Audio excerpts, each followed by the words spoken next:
Republican mic Johnson house speaker হিসেবে তার অবস্থান ধরে রেখেছেন।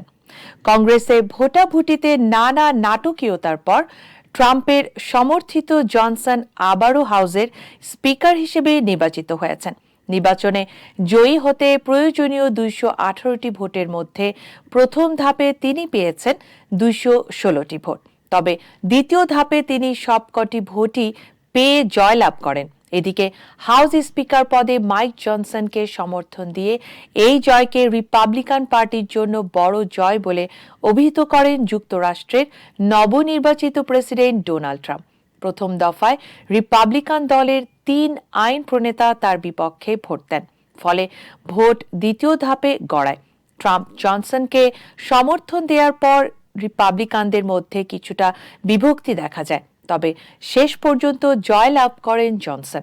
স্পিকার পদে পুনর্নির্বাচিত হওয়ার পর তিনি আমেরিকা ফার্স্ট নীতি বাস্তবায়নে দৃঢ় প্রতিজ্ঞ বলে জানান।